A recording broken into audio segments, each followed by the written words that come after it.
श्रीमद् भागवतम स्कंद संख्या 1 अध्याय संख्या 19 श्लोक संख्या 9 और 10 कैंटो 1 चैप्टर 19 टेक्स्ट 9 एंड 10। श्लोक पढ़ता हूं, ध्यानपूर्वक सुनिएगा। अत्रि विशिष्ट च वनः शर्द्वान अरिष्टनेमि भृगु अंगिराश्च पराशरोगाधिसुतो अथ राम उत्थय इंद्र प्रमध्वबाहो मेघादिति देवला आष्टिषेणु भारद्वाजो गौतमः पिप्पलादः मैत्रेय और कवश कुंभयोनि द्वैपायनो भगवनाश्च च। अत्रि से नारद, ये सभी विभिन्न साधु पुरुषों के नाम हैं जो विश्व के विभिन्न भागों से यहाँ आए थे। अनुवाद पढ़ता हूँ श्री प्रभुपाद द्वारा। ब्रह्मांड के विभिन्न भागों से बड़े बड़े मुनि आए, यथा अत्रि, च्यवन, शर्धवान, अरिष्टनेमि, भृगु, वशिष्ठ, पराशर, विश्वामित्र, अंगिरा, परशुराम, उत्थय, इंद्र, प्रमोद, इक्ष्वाकु, मेघातिथि, देवल, आष्टिसेन, भारद्वाज, गौतम, पिप्पलाद, मैत्रेय और कवश, कुंभयोनि, द्वैपायन तथा महापुरुष नारद। अब आज की चर्चा जो है इन ऋषियों के बारे में होगी। कोशिश करते हैं कि जो ऋषि वहाँ उपस्थित हुए थे उनके बारे में जानने का प्रयास करें। प्रभुपाद जी तात्पर्य में लिखते हैं, च्यवन ये महामुनि थे तथा भृगु मुनि के पुत्रों में से एक थे। इस समय से पूर्व जब इनकी गर्भिणी माता का अपहरण हुआ था तो उत्पन्न हुए थे। च्यवन अपने पिता के 6 पुत्रों में से एक थे। अगर आप याद करें थोड़ा करंट सिनेरियो जो आजकल चल रहा है कि हम लोग च्यवनप्राश खाते हैं। च्यवनप्राश मतलब हम लोग हेल्थ बनाने के लिए वो फार्मूला इस्तेमाल कर रहे हैं जो च्यवन मुनि ने अपने समय के अंदर बनाया था। मतलब जो उन्होंने एक मेडिसिन कह लीजिए, एक हेल्थ टॉनिक कह लीजिए, एक इम्यूनिटी बूस्टर कह लीजिए, जो अपने समय में बनाया था आज से हजारों साल पहले। वो फॉर्मेट, वो फार्मूला आज भी चलता हुआ आ रहा है और आज भी उसको जो है हम लोग च्यवनप्राश के नाम से इस्तेमाल करते हैं। इससे शो होता है कि उस जमाने की साइंस कितनी एडवांस थी, कितनी एडवांस्ड थी। अब इमेजिन करिए। अब आती है चर्चा ऋषि भृगु की। भृगु जब ब्रह्मा जी वरुण के लिए महान यज्ञ कर रहे थे तो महर्षि भृगु यज्ञ की अग्नि से उत्पन्न हुए थे। वे महर्षि थे और उनकी प्रिय पत्नी पुलोमा थी। वे दुर्वासा, नारद आदि अन्यों की भांति अंतरिक्ष में विचरण कर सकते थे और वे ब्रह्मांड के सारे लोकों में विचरने जाया करते थे। कुरुक्षेत्र के युद्ध के पूर्व उन्होंने युद्ध रोकने का प्रयास किया। कभी उन्होंने भारद्वाज मुनि को ज्योतिष शास्त्र की शिक्षा दी थी और वे बृहद भृगु संहिता के लेखक हैं। उन्होंने बताया कि किस प्रकार आकाश से वायु, अग्नि, जल तथा पृथ्वी उत्पन्न होते हैं। उन्होंने बताया कि उदर में वायु किस प्रकार कार्य करती है और आंतों को व्यवस्थित करती है। महान दार्शनिक के रूप में उन्होंने जीव की शाश्वतता को तर्क से स्थापित किया। महाभारत में चर्चा आती है। वे महान नेतृत्व शास्त्री थे। उन्होंने बहुत काल पूर्व विकास के सिद्धांत का प्रतिपादन किया। वे वर्णाश्रम व्यवस्था के वैज्ञानिक प्रतिपादकों में से एक थे। उन्होंने क्षत्रिय राजा वीतहव्य को ब्राह्मण बनाया। अब देखिए, भृगु मुनि के बारे में शास्त्रों में बहुत चर्चाएं आई हैं, बहुत स्टोरीज हैं इनके बारे में। एक स्टोरी जो है भृगु मुनि के बारे में हम लोग सुनते आए हैं और आज फिर सुनते हैं कि भगवान अपनी छाती पे भृगुलता, मतलब एक भृगु जो उनका एक लक्षण है उसको बियर करते हैं, उसको मानते हैं। कैसे स्टोरी है कि एक बार जो है सभा हो रही थी, सभा में देवता उपस्थित थे और ऋषि मुनि भी उपस्थित थे। वहाँ पे ये बात आई कि भाई ब्रह्मा विष्णु महेश की बात होती है तो इनमें से जो है उच्च कौन है, कौन सबसे बड़ा है, मतलब कि किसके बारे में हम लोग जो है ये लेके चलें कि उनसे उच्च कोई नहीं है। तो ये जांचने की बात जो है भृगु ऋषि को सौंपी गई कि आप जाइए और जांचिए। अब वो ब्रह्मा जी के पुत्र हैं, ब्रह्मा जी के पास गए, दंडवत नहीं किया, प्रणाम नहीं किया, ब्रह्मा जी नाराज हो गए। नाराज हो गए, डांट दिया, क्रोध कर दिया। क्रोध कर दिया तो भृगु मुनि वहां से निकल गए वापस। जब वहां से निकले तो उन्होंने अब शिव जी के पास रुख कर दिया। शिव जी के पास पहुंचे तो वहाँ भी उन्होंने जो है ऐसा ही कुछ किया, कुछ एक आधा डायलॉग मार दिया, कुछ कर दिया, तो शिव जी भी नाराज हो गए, गुस्से में आ गए, क्रोध में आ गए। भृगु मुनि वहाँ से भी चल दिए। तो ये बड़ा गुस्सा करते हैं, ये तो अपने बेटे क्या वो भी गुस्सा कर रहे हैं, उन पर क्या वो भी गुस्सा कर रहे हैं। ये गुस्सा ही चल रहा है तो गाड़ी कैसे चलेगी। चलो ऐसा है, विष्णु जी में चलते हैं, देख के आते हैं। क्षीर सागर में विष्णु जी नागशैया पे विराजमान है, लक्ष्मी जी उनके पास बैठी चरण सेवा कर रहे हैं। भृगु मुनि पहुंचे और पहुंचने के बाद देखा कि बड़े शांत स्वभाव में, निद्रा में, अपना आंखें बंद किए हुए, निद्रा जैसे निद्रा का रूप होता है, आंखें बंद किए हुए बिल्कुल विष्णु जी विराजमान है। अब इनको जगाना है, कुछ एक्शन करूंगा, जागेंगे तो पता लगेगा कुछ है कि नहीं है, कुछ तो करना पड़ेगा। उन्होंने ने देखा ताओ अपनी पैर से उनकी छाती पे प्रहार कर दिया, जोर से, उठेंगे। जब छाती पे प्रहार हो गया तो भगवान विष्णु ने आंखें खोली, देखा भृगु मुनि साक्षात सामने विराजमान हैं और उनकी जो पैर है वो मेरी छाती पे लगा हुआ है। अब टेक्निकली तो उनको क्रोध करना चाहिए था कि आपने मुझे मारा है, तो उन्होंने क्रोध नहीं किया। उन्होंने कहा कि इसका जो है भृगु मुनि की टांग को पकड़ा, पैर को पकड़ा और सहलाने लगे।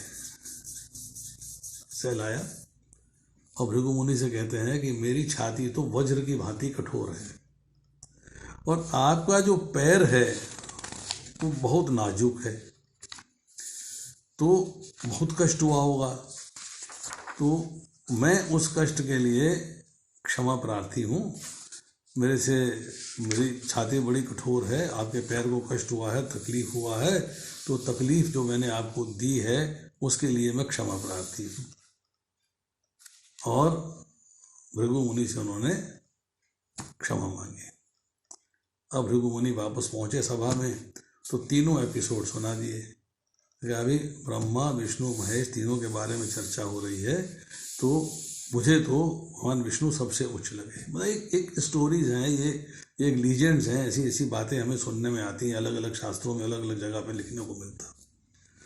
तो अब आज की सिनेरियो में देखें कि आज बहुत सारी जगह पर भृगु संहिता रखी हुई है और उसमें जो मैंने कभी एक्सप्लोर नहीं किया है, परंतु जो सुनने में बातें आती हैं, इक्का दुक्का कभी कभी कोई ऐसा व्यक्ति मिल जाता है जो भृगु संहिता का प्रयोग करके आया है, वहाँ जाके उनसे मिल के आया है। वो क्या कहता है कि साहब वहाँ पर जो है उन्होंने हमको देखा और पन्ने पलटे और हमारा नाम बता दिया, हमारी पत्नी का नाम बता दिया, हमारा भविष्य बता दिया, हमारे बच्चों के बारे में बता दिया, ये वहाँ लिखा हुआ है।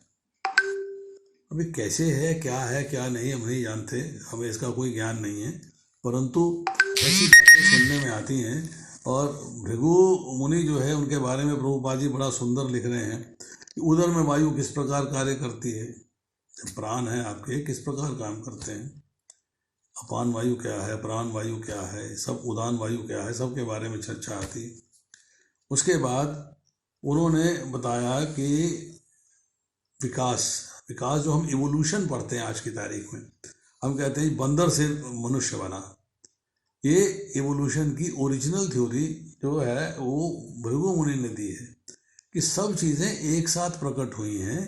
भगवान ने सबको प्रकट किया है, प्रकृति को प्रकट किया है, जीवों को प्रकट किया है। ऐसा कोई ये नहीं कि एक से दूसरा, दूसरे तीसरा, तीसरा इस तरह करके बंदर बने उसके बाद आदमी बन गया। भैया आदमी आज के बंदर से आदमी नहीं बन रहा। अब आदमी बंदर से आदमी बन रहा है क्या? इवोल्यूशन एक ही बार होना था क्या? तो वो थ्योरी चार्ल्स डार्विन की फेल है। जो भृगु मुनि ने विकास का सिद्धांत दिया है उसको कंसिडर करना चाहिए, उसको समझना चाहिए कि वो शाश्वत सत्य है। और वर्णाश्रम व्यवस्था जो हमारी चल रही है, जिसमें कि वर्ण और आश्रम हम लेके चलते हैं, ब्राह्मण, क्षत्रिय, वैश्य और शूद्र, और ब्रह्मचर्य, गृहस्थ, वानप्रस्थ और संन्यास, ये जो वर्णाश्रम व्यवस्था है इसको भी उन्होंने बिल्कुल इंट्रोड्यूस किया और इसको उन्होंने बताया कि समाज के अंदर वर्णाश्रम व्यवस्था का बहुत महत्व है, इसको इस तरीके से मैनेज करना चाहिए।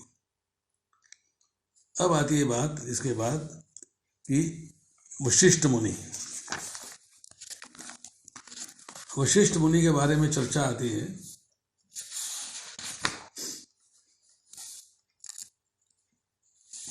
प्रभुपाद जी लिखते हैं कि वशिष्ठ ब्राह्मणों में सबसे विख्यात ऋषि थे। ब्रह्म ऋषि वशिष्ठ देव कहलाते थे। वे रामायण तथा महाभारत दोनों ही कालों में विख्यात व्यक्ति थे। वे भगवान श्री राम के राज तिलक में उपस्थित हुए थे, सम्मिलित हुए थे और फिर कुरुक्षेत्र के युद्ध में भी उपस्थित थे। वे समस्त उच्च लोकों तथा अधोलोकों में जा सकते थे। उनका नाम हिरण्यकशिपु के साथ भी जुड़ा हुआ है। विश्वामित्र था उनके बीच में बैर था, क्योंकि विश्वामित्र उनकी कामधेनु लेना चाहता था। जब वशिष्ठ मुनि ने देने से इनकार किया तो उसने इनके 100 पुत्रों को मार डाला। असली ब्राह्मण होने के नाते विश्वामित्र के सारे व्यंग सहते रहे। एक बार तो विश्वामित्र के प्रताड़नों से ऊबकर उन्हें आत्महत्या करनी चाहिए, किंतु ऐसा कर नहीं पाए। वे पर्वत से कूदे, किंतु जिन पत्थरों पर गिरे वे रुई के ढेर बन गए। वे सागर में भी कूदे, किंतु लहरों ने उन्हें पुनः किनारे पर ला दिया। इस प्रकार आत्महत्या के सारे प्रयास विफल रहे। अब देखिए,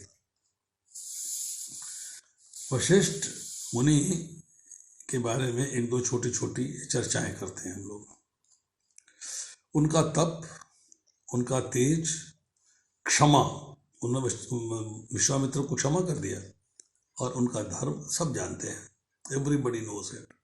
सब आपको जो है स्टोरियां मिलेंगी शास्त्रों के अंदर। इनके प्राकट्य के बारे में पुराणों में कई वर्णन हैं। इस युग में भी हैं, महाभारत काल में भी हैं, रामायण काल में भी है। मतलब एक कल्प में सेम वशिष्ठ हैं या हर कल्प में अलग अलग वशिष्ठ हैं, इसके बारे में बड़ा भेद है, ज़्यादा नहीं जानते। इनकी पत्नी का नाम अरुंधति है, बड़ी ही साध्वी हैं, पतिव्रता हैं। अच्छा, अब वशिष्ठ जी जो हैं वो कुल पुरोहित हैं सूर्यवंश के, क्योंकि राम जी सूर्यवंश में प्रकट हुए थे। और इन्होंने पुरुषोत्तम भगवान राम के दर्शन करने और उनसे सत्संग करना, ये इनका लालच था, इनका लोभ था। तो इन्होंने इसलिए जो है सूर्यवंशी राजाओं की पुरोहिती स्वीकार कर ली थी कि भाई इनके दर्शन मिलेंगे और इनका संग मिलेगा। सूर्यवंश के राजाओं के लिए इन्होंने हमेशा हित की बात करी, और भगवान श्री राम को शिष्य के रूप में इन्होंने पाया और अपने जीवन को कृतार्थ समझा। मैं तो कृतार्थ हो गया कि राम जी जैसे भगवान मेरे शिष्य हैं। अब इनके बारे में एक छोटी सी चर्चा, एक स्टोरी है बड़ी अच्छी, बहुत बढ़िया स्टोरी है। ये आपने यहाँ पे पढ़ा है कि भाई इनके आश्रम के बाहर एक बार विश्वामित्र राजा जो है, राजा थे विश्वामित्र, उनके बारे में चर्चा आएगी। गाधी पुत्र थे, तो वो जो है अपने 10,000 सैनिकों के साथ जो ट्रेवल कर रहे थे, तो इनके आश्रम के पास आए, प्रणाम किया, सब कुछ किया। और प्रणाम करने के बाद जो है तो उन्होंने कहा, वशिष्ठ जी ने कहा कि आपको मैं प्रसाद के लिए आमंत्रित करता हूँ। तो विश्वामित्र राजा थे, अहंकार में थे, कहने लगे 10,000 व्यक्ति मेरे साथ हैं, ये गरीब ब्राह्मण झोंपड़े में रहता है, आश्रम में झोंपड़े में रहता है, ये मेरी क्या सेवा करेगा, मेरे लिए क्या प्रसाद बनाएगा? How is this possible? मुश्किल है। तो उन्होंने क्या किया कि नहीं हम इंतजाम कर लेंगे, आप आइए, बैठिए, आप आइए, आप वेलकम, आप आइए करके उनको वेलकम किया। वो आ गए, ठीक है इसका अहंकार तोड़ देंगे।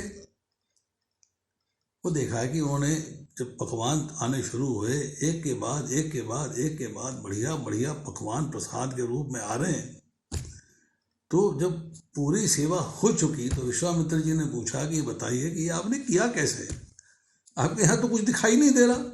बोले थालियाँ की थालियाँ तक, पत्तल के पत्तल, थाली 20 पत्तल, उस समय थाली नहीं होती थी, पत्तल हुआ करते थे, पत्तल के पत्तल जो है प्रसाद के बने आ रहे हैं, बड़े बड़े, मतलब मिठाई मिष्ठान भी आ रहा है, नमकीन भी आ रहा है, पूरी हलवा कचौरी सब सब चीज़ें व्यवस्थित कैसे आ रही हैं।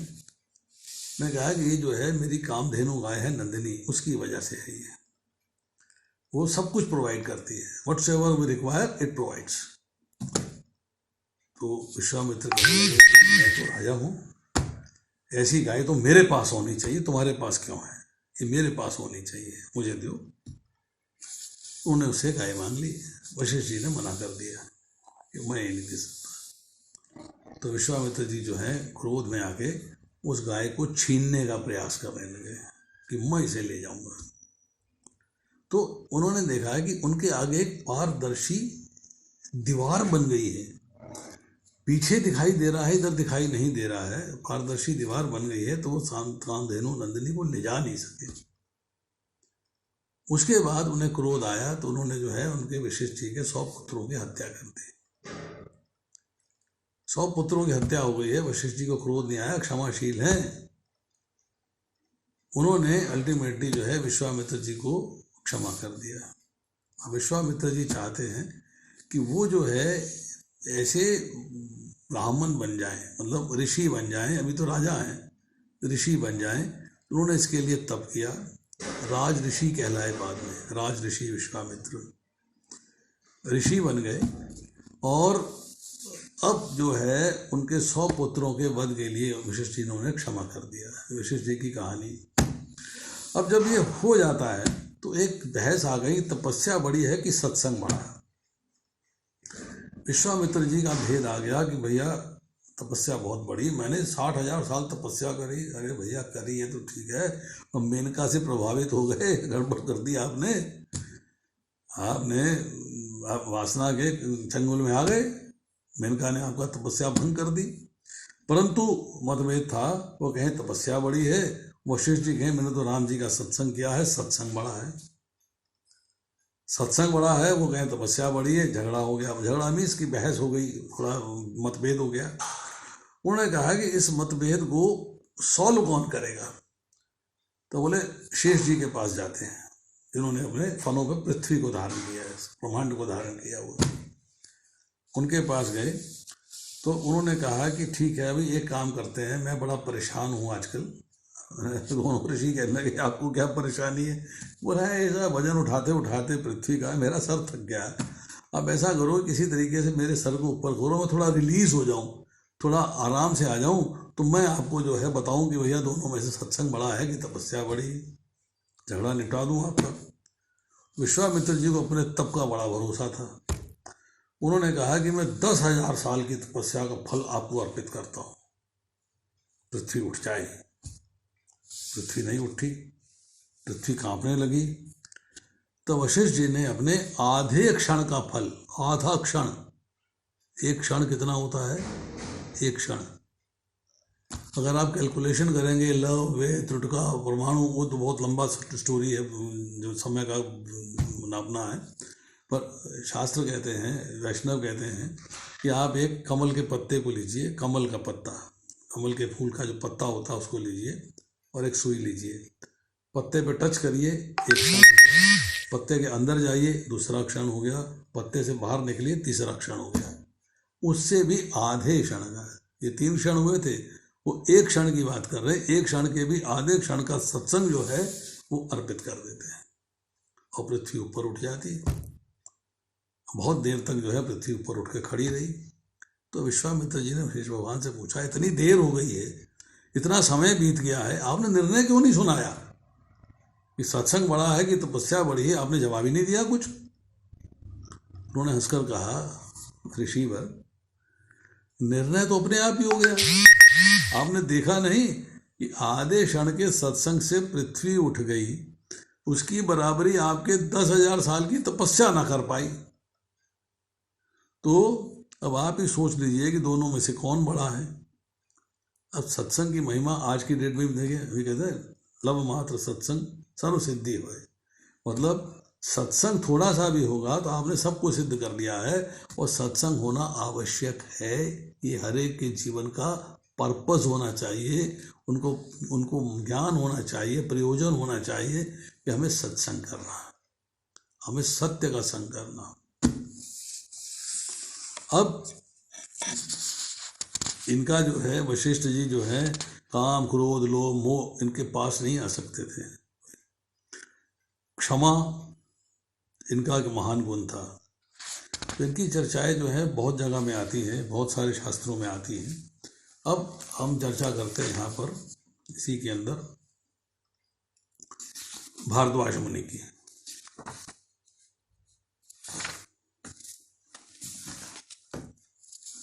यहाँ पर जो है इन मुनियों में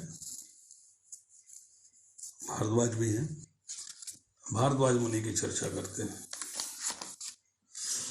सप्त ऋषियों में एक थे और अर्जुन के जन्म उत्सव के समय वहां पर उपस्थित थे।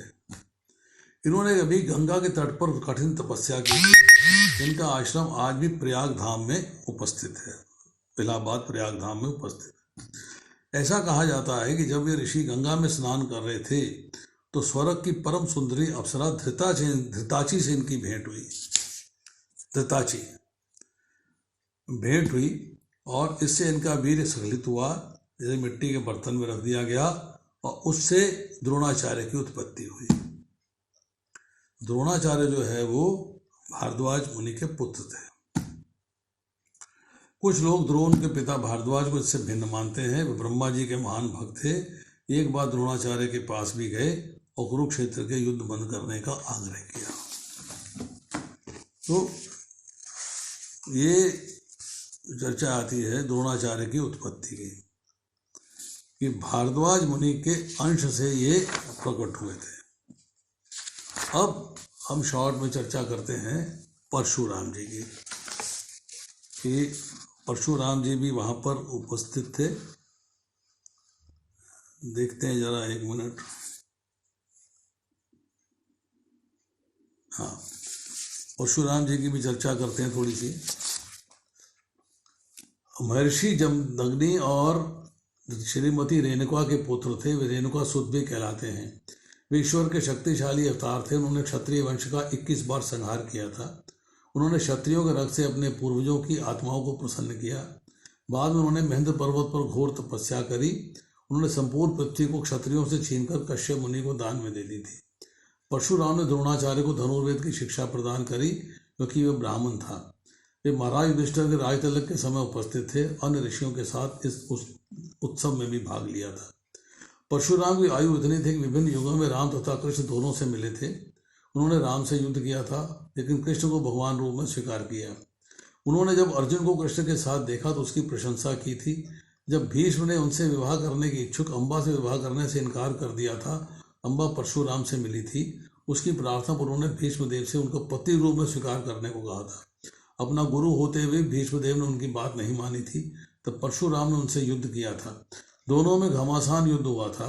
अंत में परशुराम भीष्म को विश्व का सबसे बड़ा योद्धा होने का वरदान दिया था। तो परशुराम जी जो है भृगु मुनि के परपौत्र थे।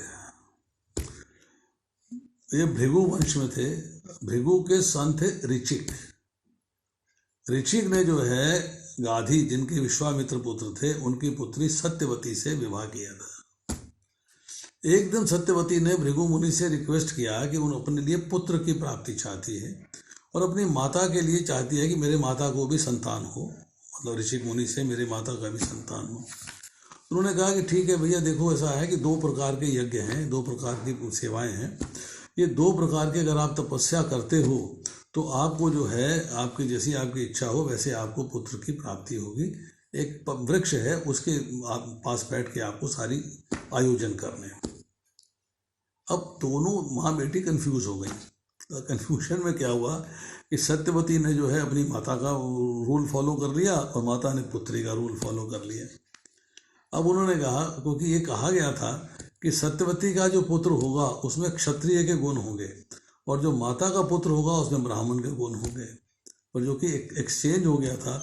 तो सत्यवती ने जो है भृगु मुनि से कहा कि आप इसको बदल दीजिएगा, प्लीज़ इसको चेंज कर दीजिएगा, कि अब जो उसका पुत्र जमदग्नि होगा, परंतु जो उसका पुत्र ग्रैंडसन परशुराम होगा, ये ट्रेट उसमें ट्रांसफर हो जाए। तो ब्राह्मण होते हुए भी उनके अंदर क्षत्रिय ट्रेट आ गए, क्षत्रिय गुण आ गए।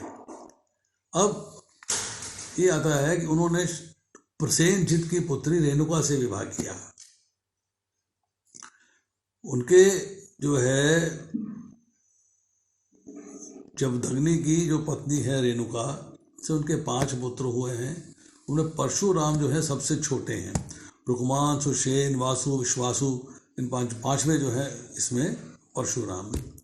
अब उन्होंने 21 बार क्षत्रियों का संहार क्यों किया, ये सिर्फ एक पॉइंट समझने वाला है कि जमदग्नि जो है और परशुराम की मदर की इंस्ट्रक्शन पे उन्होंने अपनी माता का वध कर दिया था, रेणुका का वध कर दिया था। अब इसी समय पे जो है एक कार्तवीर्य अर्जुन, जिसको सहस अर्जुन के नाम से पुकारा जाता है, एक राजा था हायु वंश का, वो जो है आया था जमदग्नि के पास, और उनके पास जो है परशुराम द्वारा ली गई एक कामधेनु गाय थी, सुरभि। वो चाहता था कि वो गाय उसको दे दे। जब उन्होंने मना किया तो उसने जो है जमदग्नि का, मतलब जब क्लेश हुआ है, झगड़ा हुआ है, तो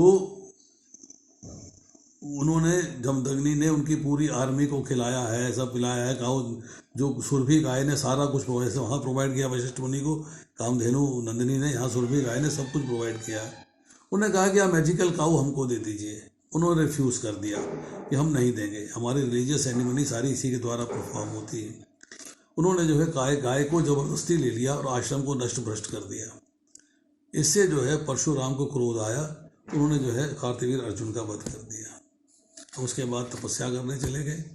उनके पुत्र आए कार्तवीर्य अर्जुन के, उन्होंने परशुराम के पिता का वध कर दिया। वध के अंदर देखा है कि उनके ऊपर 21 निशान थे, मतलब चोट के 21 निशान थे, 21 जगह चोट पहुंचाई गई थी।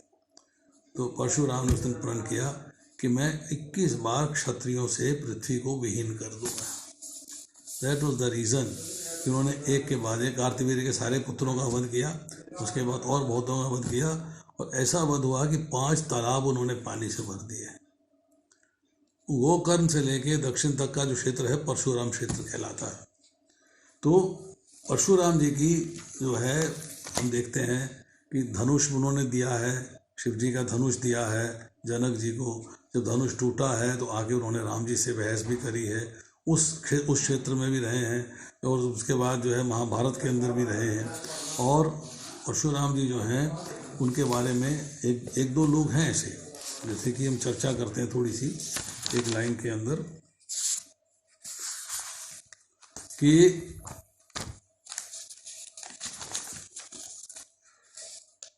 अश्वत्थामा बलि व्यासो हनुमांश्च विभीषण कृपया परशुरामश्च सप्तते चिरजीवन। चिरंजीवी हैं, ये आज भी उपस्थित हैं।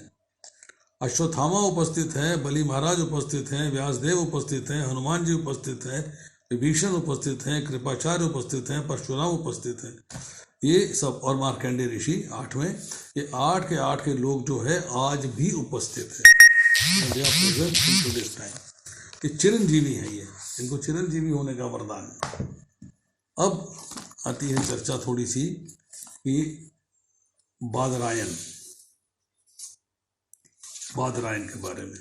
बादरायन कहते हैं, अगर आपने ध्यानपूर्वक पढ़ा होगा कभी, तो जो सूत्र हैं, मतलब वेदांत सूत्र जो हैं, उसका नाम बादरायन सूत्र भी है, क्योंकि वो व्यासदेव जी ने रचित किया है। इनको कृष्ण द्वैपायन, सत्यवती सुत, पराशर आत्मज, बादरायन, वेद व्यास आदि कई नामों से पुकारा जाता है। ये महाराजा शांतनु के सत्यवती से विवाह होने से पहले की पराशर मुनि से सत्यवती की संतान है। कि सत्यवती जो है उसको एक मछेरे ने पाला है, एक मछुआरे ने पाला है, और सुंदर बहुत है, परंतु उसके तन से मछली की गंध आती है और वो नाव लेके चलती है। तो पराशर मुनि एक बार जो है उनके आश्रम के पास से नाव गंगा पार करना चाहते थे। उन्होंने उनसे रिक्वेस्ट करी कि मुझे गंगा पार करा दो। तो सत्यवती गंगा पार कराने गई और वहाँ पे जो है पराशर मुनि ने उससे कहा कि मैं तुमसे जो है एक गंधर्व विवाह करना चाहता हूँ। तो उसने कहा मेरे शरीर से तो मछली की गंध आती है। उसने कहा मैं इसको सुगंध में बदल दूंगा। तो उन्होंने उसको सुगंध में बदला अपने मंत्रोच्चार से, और उसके बाद सत्यवती की सुगंध बहुत दूर दूर तक फैली रहती थी। तो ये महामुनि पराशर और सत्यवती के मेल से पैदा हुए थे। ये भगवान कृष्ण के शक्तिवेश अवतार हैं। इन्होंने सारे विश्व में वैदिक ज्ञान का प्रसार किया है। मत्स्य पुराण में चर्चा आती है 53वें अध्याय के अंदर 91 से लेकर 110 श्लोक तक, कि मत्स्य भगवान कहते हैं कि मैं प्रत्येक द्वापर युग में अपने आप को व्यासदेव जी के रूप में अवतीर्ण करता हूँ, जिससे कि सारे पुराणों का, वेदों का, उपनिषदों का संकलन होता है और फिर ये प्रकाशित होते हैं, फिर ये पब्लिक में डिस्ट्रीब्यूट होते हैं। तो वेद व्यास जी जो हैं लिखा है, इसलिए किसी वैदिक ग्रंथ का विशेष रूप से पुराणों का पारायण करना होता है तो व्यास देव को नमस्कार किया जाता है। सुखदेव गोस्वामी इनके पुत्र थे और वंशपायन जैसे ऋषि वेदों की विभिन्न शाखाओं के लिए नियुक्त इनके शिष्य थे। ये महाकाव्य महाभारत तथा परम दिव्य ग्रंथ भागवत के लेखक थे। उन्होंने ब्रह्म सूत्र, वेदांत सूत्र या बदरायन सूत्र का संग्रह किया। अपनी कठिन तपस्या के कारण वे ऋषियों में सर्वाधिक सम्मानित लेखक थे। उन्होंने कलयुग की जनता के कल्याणार्थ जब अपने महाकाव्य भारत को रिकॉर्ड करना चाहा, उन्हें ऐसे समर्थ लिपि की आवश्यकता हुई जो उनके शुद्ध लेख को अंकित करता जाए। ब्रह्मा जी के आदेश से श्री गणेश जी ने इस कार्य में शर्त स्वीकार किया कि व्यास देव जी एक क्षण भी नहीं रुकेंगे। इस प्रकार महाभारत व्यास तथा गणेश के संयुक्त प्रसाद से संग्रहित हुआ। अपनी माता सत्यवती के आदेश से, जो बाद में शांतनु से ब्याही गई थी, तथा महाराज शांतनु की प्रथम पत्नी गंगा के सबसे बड़े पुत्र भीष्मदेव थे, व्यासदेव ने 3 मेधावी पुत्र उत्पन्न किए। इनके नाम थे धृतराष्ट्र, पांडु तथा विदुर। व्यासदेव ने कुरुक्षेत्र के युद्ध के बाद महाभारत के सारे योद्धाओं की मृत्यु के बाद महाभारत की रचना करी। सर्वप्रथम महाराजा परीक्षित के पुत्र महाराजा जन्मेजय ने राज दरबार में से सुनाया। अब देखिए छोटी सी चर्चा, तो 1 मिनट की और करते हैं। गणेश जी कहते हैं, प्रभुपा जी लिख रहे हैं बड़ा सुंदर, उन्होंने कहा कि आप रुकेंगे नहीं, रुकेंगे नहीं। बद्रिका आश्रम जाएंगे ना, बद्रीनाथ, वहाँ पे व्यास गुफा भी है और वहाँ पे गणेश गुफा भी है। उन्होंने कहा ठीक है, मैं नहीं रुकूंगा। गणेश जी आपकी बात स्वीकार, आपकी शर्त स्वीकार, परंतु मेरी प्रार्थना है कि मेरी भी एक शर्त है, एक शर्त मेरी भी है। कहिए। बोले मेरी शर्त यह है कि आप बिना श्लोक को समझे उसे लिखेंगे नहीं। तो लिपिबद्ध करना है ना, लिखना है आपको। आप पहले समझेंगे उसे, फिर लिखेंगे। अरे भाई, मुझे 1 लाख श्लोक की महाभारत, 1 लाख श्लोकों की चर्चा मुझे टक टक टक करनी, एक के बाद एक बोलता चला जाऊंगा, मैं तो ऐसा बोल भी नहीं पाऊंगा। तो उन्होंने अपनी शर्त रख दी। तो गणेश जी ने कहा इसमें क्या मुश्किल है, मैं पहले समझ लूंगा फिर लिखूंगा। सर्व सिद्धि के ज्ञाता है भाई, कर लेंगे। तो व्यासदेव जी क्या करते थे कि कुछ श्लोक बोलने के बाद एक श्लोक थोड़ा टफ बोल देते थे।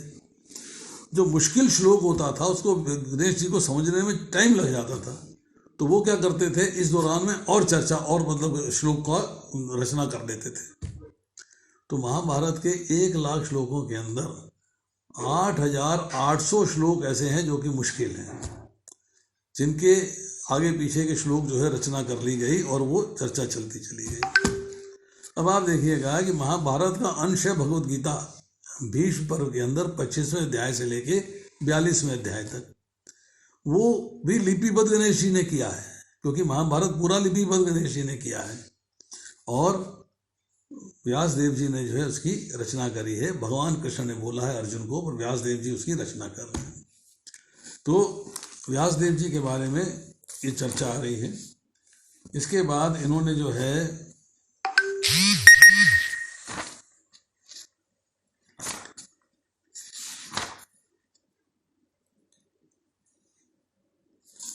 अत्रि मुनि की चर्चा करते हैं। ये ब्राह्मण ऋषि थे, ब्रह्मा जी के मानस पुत्र थे। ब्रह्मा जी इतने शक्तिमान थे कि चिंतन मात्र से पुत्र उत्पन्न कर सकते थे। ये पुत्र मानस पुत्र कहलाते हैं। अत्रि ब्रह्मा जी के सप्त मानस पुत्रों, सप्त ब्रह्म ऋषियों में से एक थे। सप्त जो ब्रह्म ऋषि हैं उनके नाम क्या हैं? उनके नाम हैं मारीचि, अंगिरा, अत्रि, पुलत्स्य, पुलह, कृतु और वशिष्ठ। क्वालिटी क्या थी? दीर्घायु, मंत्रकर्ता, ऐश्वर्यवान, दिव्य दृष्टि युक्त, गुण विद्या से बिल्कुल एकदम परफेक्ट, धर्म का साक्षात करने वाले और गोत्रों के प्रवर्तक। अब यहाँ कहते हैं ये उनके परिवार में प्रचेतागण उत्पन्न हुए थे। अत्रि मुनि के 2 क्षत्रिय पुत्र थे, दोनों ही राजा बने। इनमें एक का नाम था अर्थम। 21 प्रजापतियों में इनकी गणना की जाती है। इनकी पत्नी का नाम था अनसुया। इन्होंने महाराजा परीक्षित की उनके यज्ञों में सहायता की थी। अब स्टोरी कभी आपको सुनाएंगे कि दत्तात्रेय भगवान का प्राकट्य जो है इनके पत्नी के हुआ था। कि खूब लंबी चौड़ी कहानी है, परंतु सुनना है। तो ब्रह्मा, विष्णु और महेश, इनकी पत्नियों को ये अहंकार था कि हम बड़ी सुपीरियर हैं। परंतु पतियों ने कहा कि नहीं भाई, वो जो अनसुईया है ना, वो बहुत बढ़िया है, वो उस जैसा पतिव्रत किसी के पास नहीं है। आप टेस्ट करके आइए, आप टेस्ट करके आइए, आप टेस्ट करके आइए।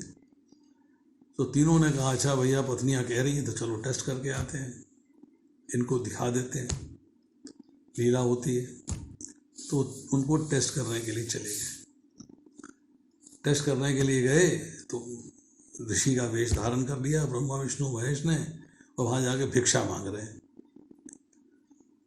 पति नहाने के लिए गए हुए बाहर और पत्नी घर में उपस्थित है। पत्नी से कहने लगे भिक्षा दीजिए। तो पत्नी कहने लगी भिक्षा, भाई ब्राह्मण आए हैं, ऋषि आए हैं तो भिक्षा तो देनी है। भिक्षा देने के लिए तैयार हुई तो कहने लगे कि हम तो यह भोजन ग्रहण करेंगे। क्या भोजन लीजिएगा, पर भोजन आप खिलाएंगी नग्न होके, अवस्त्र होके, हम ऐसे भोजन नहीं ग्रहण करेंगे। अच्छा ठीक है, आपको भोजन चाहिए वस्त्र होके तो मैं करती हूँ। मैंने पति का ध्यान किया और तीनों बालक रूप में बना दिया। ब्रह्मा विष्णु में छोटे छोटे बच्चे बने हुए हैं तीनों, और रो रहे। वो डाल दिया पालने में। तो कहने लगी अब मैं आपको दूध पिलाऊंगी, अवस्त्र हो गई ना, दूध पिलाऊंगी अब मैं आपको, भिक्षा है ना, दूध पिलाऊंगी अब आपको। और तीनों पत्नियां वहां देख रही है कि हमारे पति गए हैं लेने के लिए, वापस ही नहीं आए, ये तो लौट कर ही नहीं आए, कहाँ गए ये। जब उनके आश्रम में आते हैं देखे तीनों बालक बने हुए वहां पे रो रहे, कुनकुना रहे। कमाल कर दिया। तो उन्होंने, अनसुईया ने बताया कि ये 3 आए थे मेरे पास ऋषि। आप कौन हैं, मतलब चर्चा वर्चा हुई, इंट्रोडक्शन हुआ कि 3 ऋषि आए थे मेरे पास और मुझसे कहने लगे कि हम अवस्त्र हो गए, हमें भिक्षा दीजिएगा। तो मैंने इनको बालक बना दिया। तो तीनों पत्नियां कहने लगी कि आप इनको हमें वापस कर दीजिए, इनको बालक से बड़ा बनाइए। हम समझ गई कि आपका पातिव्रत्य धर्म जो है हमसे बड़ा है, हम सब उनके सामने में छोटी हैं। तो तीनों को कन्वर्ट किया जाता है, तीनों को वापस किया जाता है। तो कहते हैं ठीक है, कोई बात नहीं। तो उन्होंने कहा कि हम आपको जो है वरदान देते हैं कि हम आपके यहाँ प्रकट होंगे। तीनों, एक दत्तात्रेय के रूप में विष्णु जी आए हैं, शिव जी आए हैं दुर्वासा जी के रूप में, ब्रह्मा जी आए सोम चंद्रमा के रूप में।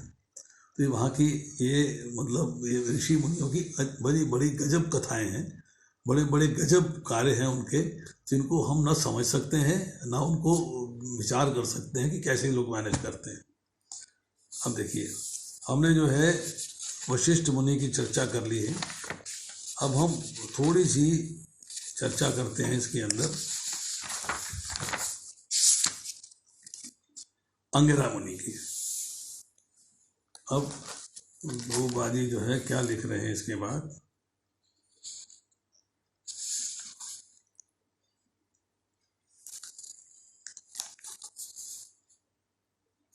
यहाँ अंगिरा मुनि से पहले जरा इसी 9वें अध्याय के अंदर असित ऋषि की भी चर्चा हुई है।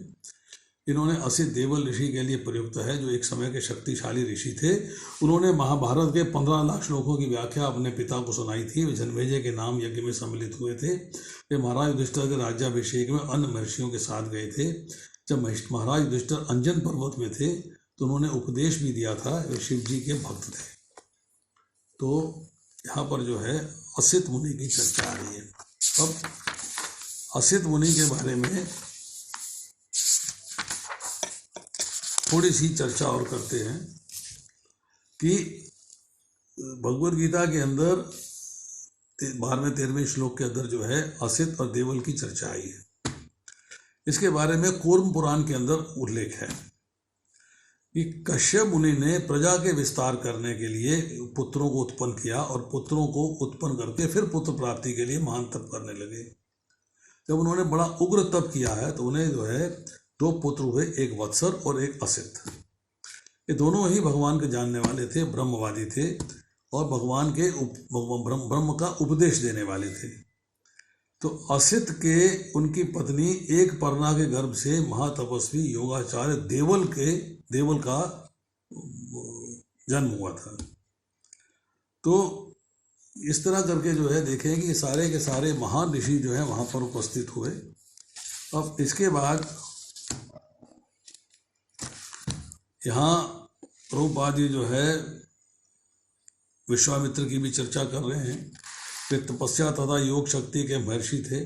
ये गादी के पुत्र थे, गादीसुत के नाम से विख्यात हैं। इनके पिता गादी कान्यकुब्ज, जैसे आज की डेट में कन्नौज कहा जाता है उत्तर प्रदेश में, उसके शक्तिशाली राजा थे। ये जन्म से क्षत्रिय थे, लेकिन अपनी आध्यात्मिक उपलब्धियों के बल पे उन्होंने उसी शरीर से ब्राह्मण बने। इन्होंने वशिष्ठ मुनि से झगड़ा मोल ले लिया। जब वे क्षत्रिय राजा थे तो बतंग मुनि के सहयोग से एक महान यज्ञ कर रहे थे। इस प्रकार वशिष्ठ मुनि के पुत्रों को समाप्त कर सके। वे महान योगी बने और इंद्रियों को वश में न रखने के कारण उन्हें शकुंतला का पिता बनना पड़ा। मेनका के गर्भ से शकुंतला का जन्म हुआ था, जो विश्व इतिहास की परम सुंदरी है। इस प्रकार जब एक क्षत्रिय राजा थे तो वशिष्ठ मुनि के आश्रम में गए। वहाँ इनका भव्य स्वागत हुआ। विश्वामित्र नंदिनी नाम की गाय चाहते थे, किंतु मुनि के न देने से इनकार कर दिया। तो विश्वामित्र ने गाय चुरा ली। मुनि तथा राजा के बीच युद्ध हो गया। विश्वामित्र वशिष्ठ की आध्यात्मिक शक्ति से परास्त हुए। अतएव उन्होंने राजा से ब्राह्मण बनने का निश्चय किया तो राज ऋषि बने। ब्राह्मण बनने से पूर्व उन्होंने कौशिक नदी के तट पर कठिन तपस्या करी थी। ये उन व्यक्तियों में से थे जिन्होंने कुरुक्षेत्र के युद्ध को रोकना चाहा था। अब अंगिरा मुनि की चर्चा हो रही है। अंगिरा मुनि कौन थे?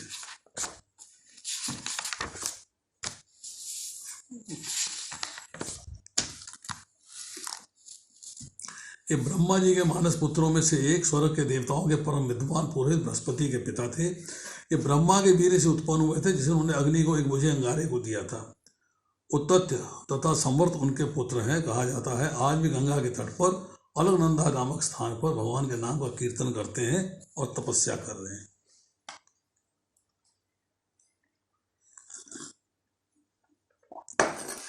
अंगिरा ऋषि तेजस्वी हैं, महर्षि हैं।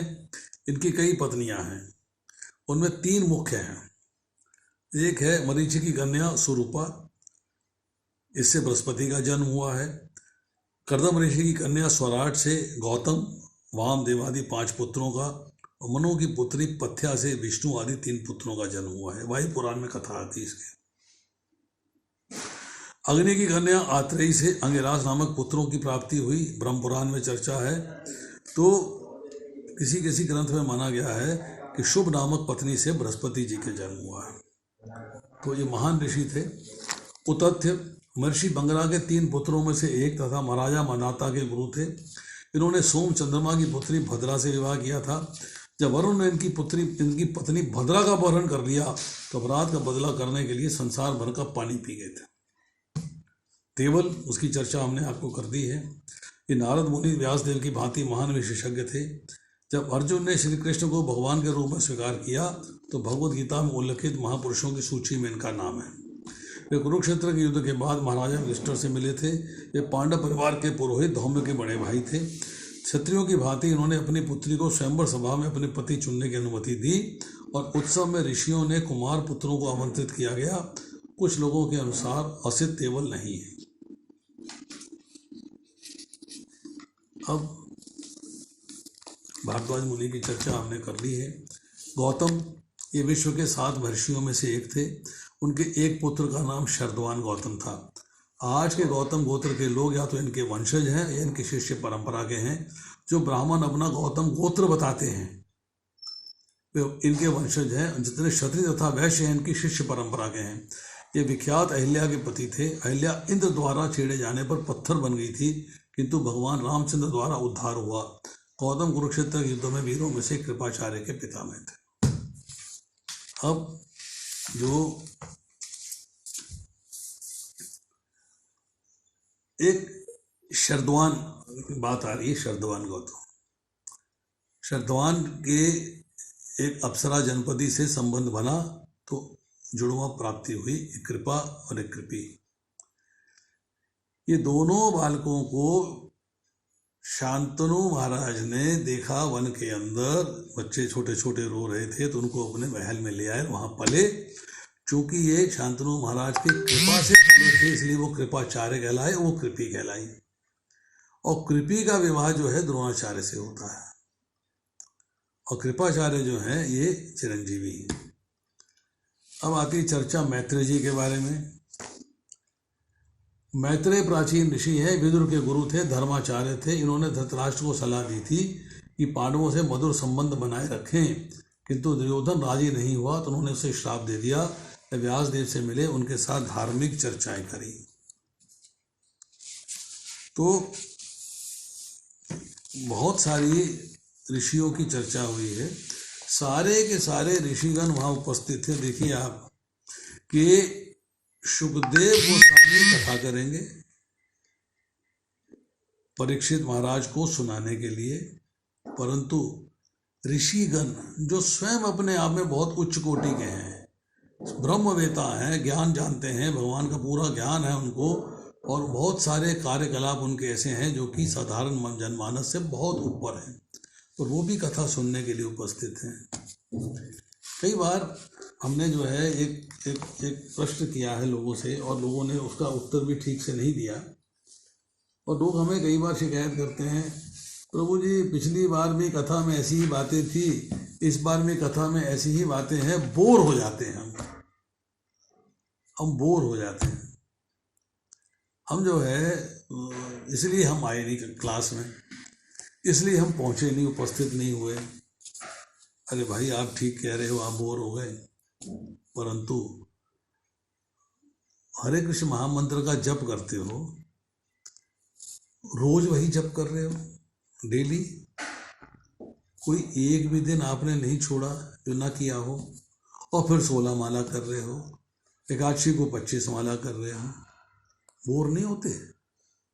उसी मंत्र का जप वही बार बार सालों बीत गए, सालों साल किए जा रहे हैं, वही बार बार किए जा रहे हैं, तो आपको बोरियत नहीं होती क्या?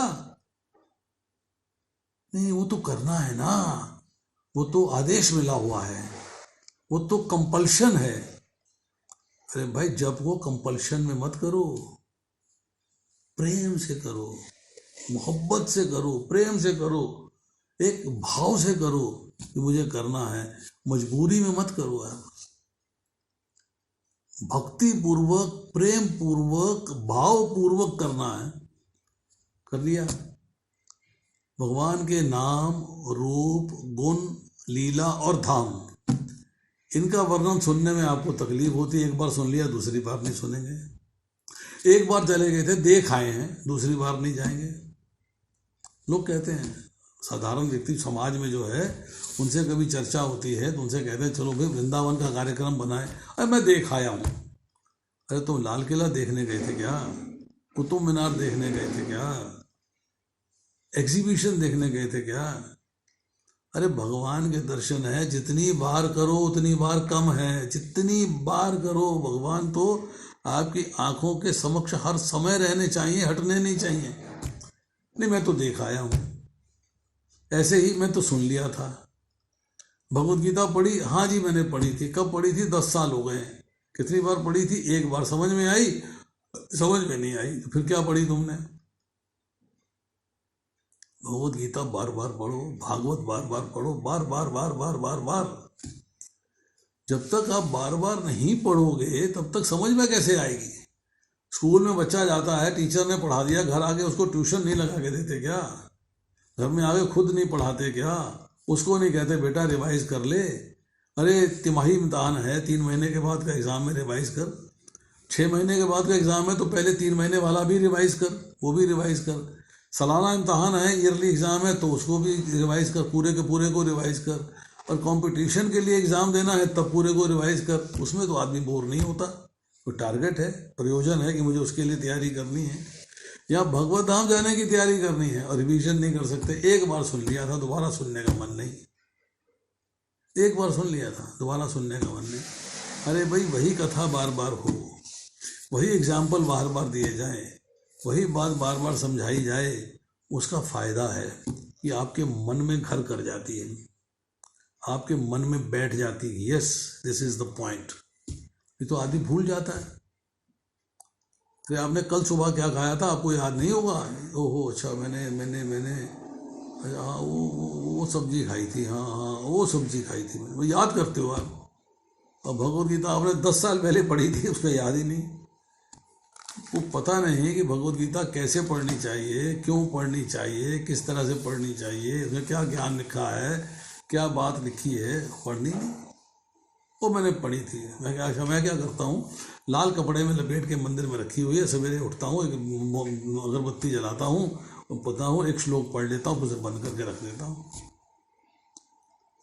एक श्लोक पढ़ लेता हूँ, फिर बंद करके रख देता हूँ। जो पढ़ा है वो समझ में आया नहीं, वो तो सब संस्कृत होती है, समझ में तो आती है, हमें तो संस्कृत आती नहीं है। हिंदी का अनुवाद पढ़ते हैं तो पल्ले नहीं पड़ता क्या लिखा क्या नहीं लिखा। परपट पढ़ते हैं तो समझ में नहीं आती क्या लिखा क्या नहीं लिखा। एक ही बात लिखी बार बार। देहात्म बुद्धि, देहात्म बुद्धि, ये बुद्धि, मन बुद्धि, अहंकार, सब बातें हमारी समझ में नहीं आती। तो भाई क्या करना है? करना है किसी परंपरा से, किसी ऐसे व्यक्ति से ज्ञान प्राप्त करो जो परंपरा से आता हो, और उससे समझो और फिर उसको अपने जीवन में लगाओ, तब तो फायदा है। वो नहीं करते।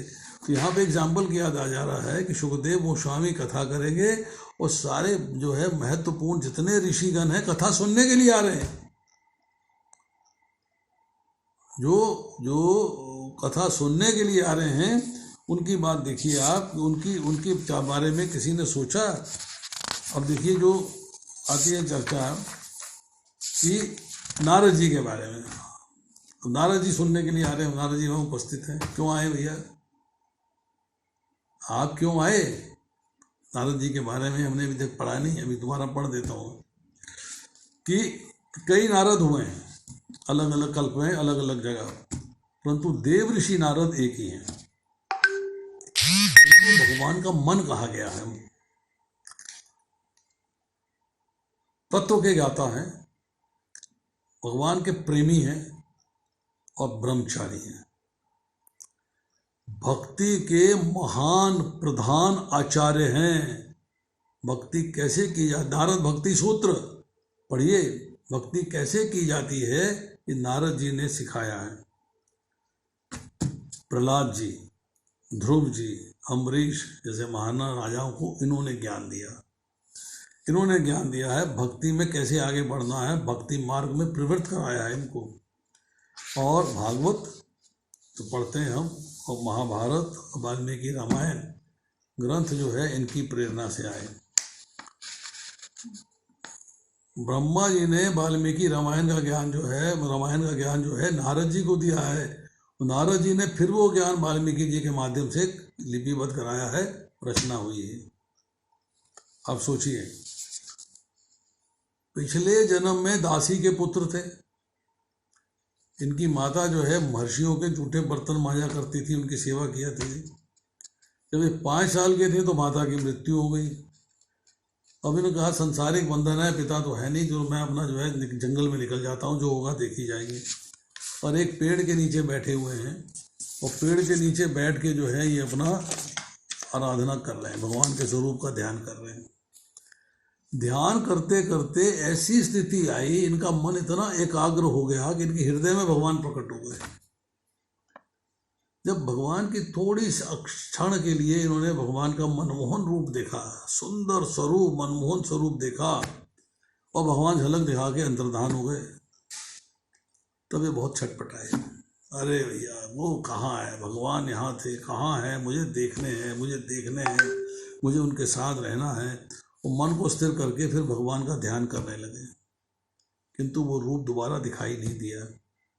आकाशवाणी होती है कि दासी पुत्र, इस जन्म में तुम्हें मेरा दर्शन नहीं होगा, जो होना था वो हो गया, अब दोबारा मेरा दर्शन नहीं होगा। तुम शरीर को त्याग के पुनः पार्षद रूप में मेरे साथ आओगे, मुझे प्राप्त करोगे। तो भगवान के इन वाक्यों को सुना तो मन को तसल्ली हुई, सांत्वना हुई, और मृत्यु की बाट जोते हुए ये पृथ्वी पर जो है विचरण करने लगे। समय आया, ये पंच भौतिक शरीर त्याग दिया और कल्प के अंत में भगवान के प्राणों में प्रविष्ट हो गए, और दूसरे कल्प में दिव्य विग्रह धारण करके ब्रह्मा जी के मानस पुत्र के रूप में प्रकट होते हैं।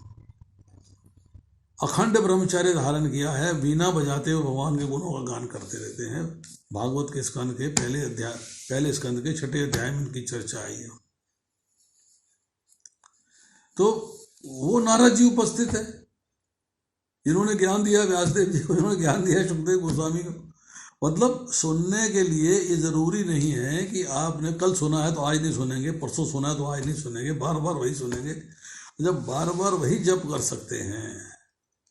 मेरे पास कई लोग आते हैं, मैं उनसे बात करता हूँ, मंजन करते हो रोज? बोला हाँ जी करते। क्यों करते हो भाई? कल तो करी थी। शौच चाहते हैं ना, स्वच्छता चाहते हो, मंजन रोज उठ के करते हो, रोज स्नान करते हो, क्यों करते हो? कल तो किया था। उससे थकते नहीं, पर भगवान की कथा रोज वही हो रही है, उससे थक जाते हो। और मैं आपको उदाहरण देता हूँ, आज 70 साल की उम्र है और 5 साल की उम्र से रामलीला देखते आ रहे हैं। पहले रामलीला देखने जाया करते थे, उसके बाद एक स्थिति आ गई कि रामलीला नहीं हो रही थी आसपास कहीं भी, तो टीवी पे रामायण आई, उसको देखा, या रामायण के कई सारे सीरियल्स आए हैं, कभी दिख जाते हैं तो मन उसमें लग जाता है। ये नहीं कि मैंने पिछले साल भी देखा था, बचपन में भी देखा था, उस साल भी देखा था, इतनी बार देख लिया। सीता जी को वनवास हो रहा है, राम जी को वनवास हो रहा है, लक्ष्मण जी को वनवास हो रहा है, सब जा रहे हैं साथ। इतनी बार देख लिया रावण सीता जी का हरण करके ले गया है, सब देख लिया। इतनी बार देख लिया बचपन के अंदर राम जी की कैसी विद्या मिली थी, मतलब विवाह कैसे हुआ था, हर चीज़ बार बार देखी है, फिर भी मन करता है देखने के लिए। थोड़ी बहुत भ्रांतियां हैं, जो टीवी वाले सीरियल बनाते हैं थोड़े बहुत चेंजेस कर देते हैं उसको, परंतु अगर कभी बाई चांस कहीं देखने को मिल जाता है 5 मिनट, 10 मिनट, 15 मिनट, आधा घंटा, तो उसको देखने का फिर मन करता है। भाई पूतना वध हो रहा है, हाँ, मजा आ गया, मजा आ गया, क्या सुंदर वध किया है पूतना का, कैसे सुंदर पिक्चराइज किया है। भाई महाभारत का युद्ध हो रहा है, कृष्ण वहां पे रथ पे विराजमान है, कैसे वो कर रहे हैं। मतलब उसी चीज को बार बार देखने से मन अघाता नहीं, मन थकता नहीं, और बार बार कथा सुनने से मन थक जाता है। तो ये हमें जो है इस श्लोकों से ज्ञान मिलता है कि बड़े बड़े ऋषिगण भी वहां पर उपस्थित हैं सुखदेव गोस्वामी से कथा सुनने के लिए। जिनके पिता को ज्ञान मिला है देवर्षि नारद से, वो भी उपस्थित हैं। तो हमें भी कभी घबराना नहीं चाहिए, कथा बार बार सुननी चाहिए, बार बार पढ़नी चाहिए, बार बार ज्ञान प्राप्त करना चाहिए, और उस ज्ञान को जीवन में लगाना चाहिए। भगवान भगवत गीता में कहते हैं, अब मैं तुम्हें निष्काम भाव से कर्म करना बता रहा हूँ, इसे सुनो। यदि इस ज्ञान से कर्म करोगे तो मेरे धाम को आ जाओगे। और निष्काम भाव से कर्म करना क्या है, ये भगवत गीता में ढूंढ के बताइए, कहाँ लिखा है, क्या कर्म करना चाहिए। टाइम लगेगा, मिलेगा, पर टाइम लगेगा। तो इसलिए बार बार सुनना चाहिए। वैसे हमें ज्ञान मिलता है कि yes, one has to hear time and again. घबराना नहीं चाहिए बार बार सुनने से। तो आज इतना ही, शेष फिर। Hare Krishna. Hare Krishna. Very very detailed lecture, very nice class today. किसी भक्त का कोई प्रश्न है तो आप पूछ सकते हैं। You can unmute your mic और you can type in the box.